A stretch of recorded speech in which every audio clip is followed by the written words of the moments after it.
got new business presentation by President Jaskie, discussion on ordinance 688-050922. Minimum lot parcel size in the village's extraterritorial jurisdiction. Have the people be quiet. It's on. It's on. Can you hear it? Turn it off. Hit the button. I don't have a volume. Okay, can everybody hear me? Yeah. Okay, I talk loud in general, so I will keep that up. I first want to thank former President Houston and the committee for allowing me to present on this topic tonight. I'm going to try to make this somewhat expedient since I see your agenda deals with a lot of discussion on landowner rights and property issues this evening. So that's actually the perfect dovetail into this issue. The ordinance in front of us here this evening, the minimum land use of subdivision land. Ordinance 0688-050922. This ordinance, I want to give a little history and a little detail to it quick. This was introduced on May 9th of 2022 and was passed and adopted that evening on May 9th of 2022. I want to say on the record at that time, before I became president, I was a village trustee, and I voted in favor of this ordinance, along with everybody else on the village board at that time, aside from trustee Goldammer, who abstained. I want that to be out there for the public to understand that this entire board voted on this ordinance. That being said, I want to quickly go through some of the parts of the ordinance. I want to talk about the general regulations in Section A. It is necessary in the interest of public health, safety, and welfare to establish minimum lot or parcel sizes for any lot or parcel in the village's extraterritorial jurisdiction, ETJ, as many of us will use, and many of you will see online. In Section B, lands described. Lands included in this regulation are defined as all properties lying within 1.5 miles of the boundaries of the village of Waterford, as defined in Wisconsin state statutes. Section C, minimum lot or parcel size. The minimum lot or parcel size for a lot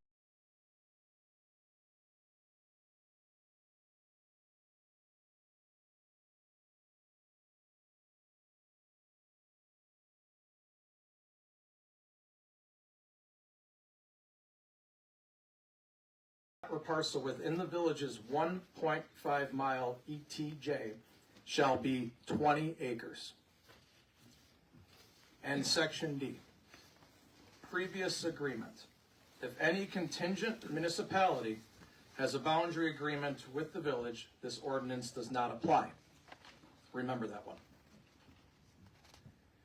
So I want to also then move on to what the state says and why we have this authority as a village or why a city may have that authority. The current law, per the state of Wisconsin, states the generality authorizes cities and villages, incorporated municipalities, to exercise subdivision regulation authority in certain areas that are outside of the boundaries of the city or village, extraterritorial land jurisdiction, ETJ. The extraterritorial land regulation jurisdiction consists of unincorporated areas, townships, town territory, within 3 miles of the corporate limits of a first, second, or third class city, or within 1.5 miles of a fourth class city or a village. That is very important to understand that the state statutes provide this for our village. That being said, I don't want to bog down everybody with the history of why we got to this ordinance. Mr. Ragusi touched on it, Mr. Johnson touched on it. We got to this point because we could not get along with our neighbors in the township. There are decades of individuals, both residents and leadership, that have not gotten along. And that led to this ordinance. Those are just the facts. We can debate that, but that is truly the fact at the end of the day. The town made an attempt to incorporate. And we as a board at that time decided to enact a petty punitive ordinance as retaliation for incorporation. Mr. Ragusi touched on something that has sat wrong with me since May 9th of 2022. Nowhere in there is it in the public health to have a 20-acre minimum. If there is one, I'd like to hear it. I do not believe there is one. The village's safety and welfare is not found in a 20-acre minimum. We had a 5-acre minimum on May 8th. We actually had a 5-acre minimum on the morning of May 9th of 2022. And we decided to retaliate to our neighbors with a 20-acre minimum. Now, with that, we had an opportunity to reset and both have our kind of lines drawn in the sand. Former President Houston and former Chair Nicolai authorized a group to get together and form a cooperative boundary agreement. Cooperative boundary agreement is a wonderful tool for municipalities to use, and one that this municipality, along with the town of Waterford, should have had long ago. Former President Houston, myself, and 3 members from the town board spent almost 2 years and 150 hours crafting a cooperative boundary agreement. We abided by the state statutes for that process, and we worked that process all the way through to the end, or what we thought was the end. This board, the village board of trustees, passed that cooperative boundary agreement unanimously twice. The town of Waterford passed it initially once, and then the second time around for final approval to send off to the state was not approved.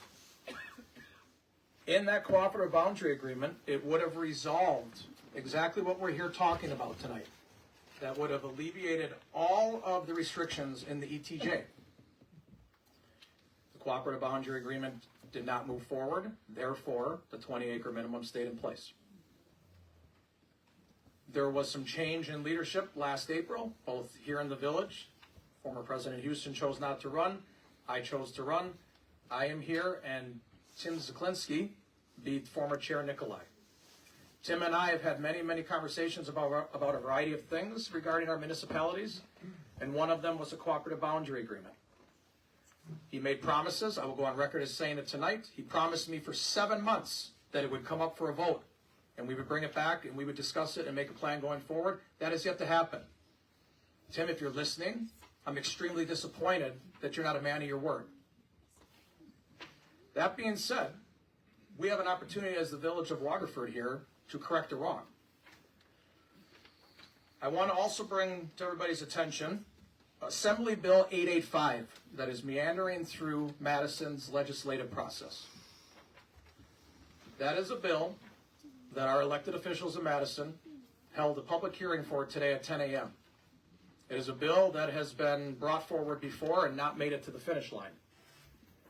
It is a bill that I don't know if it makes to the finish line this time, but in that bill, it eliminates basically all the authority villages and cities have in their ETJ. So, if we want to leave our faith in our leaders in Madison, which personally I do not, we have an opportunity to correct that now here in the village of Waterford. And if Madison gets their act together and that passes and that makes it to our governor's desk and he signs it, this whole conversation is for mute.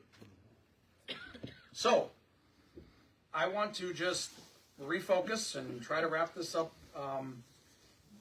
I think everybody behind me and I think everybody in both these municipalities want their leaders to stand up and acknowledge when they maybe did something wrong or they voted the wrong way on a certain issue. I am here to do that. This was a wrong vote on this ordinance. It was petty, it was punitive, and it was not the right decision. It was made in an emotional state. It was made in a retaliatory state. In closing, I want to take some words from our good friend to the north, the Canadian Prime Minister Mark Carney. He had quite a bit to say in Switzerland yesterday, and I found a few things he said very beneficial to the village of Waterford, to the town of Waterford, to the greater Waterford area. If anybody has been listening to me talk the last year, I try to always make sure that is the phrase I use. I represent the village of Waterford as your president. I'm damn proud to do that. but I also feel it's important that we represent all of Waterford. The interest of the town is the interest of the village. The interest of the village should be the interest of the town. There's a lot we can do together. So those words from Mark Carney. From the fracture, we can build something better, stronger, and more just. We have the capacity to stop pretending, act together, and build a better home for all of us.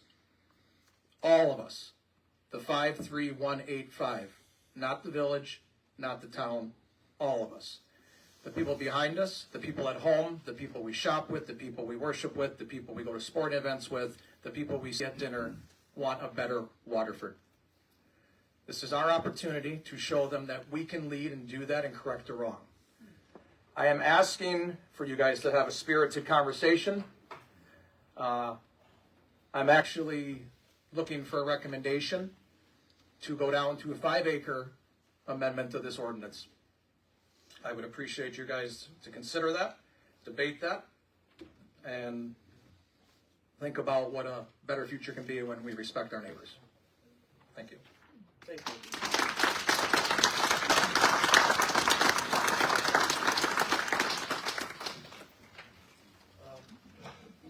Also says discussion of Vision Waterford 2018 plan.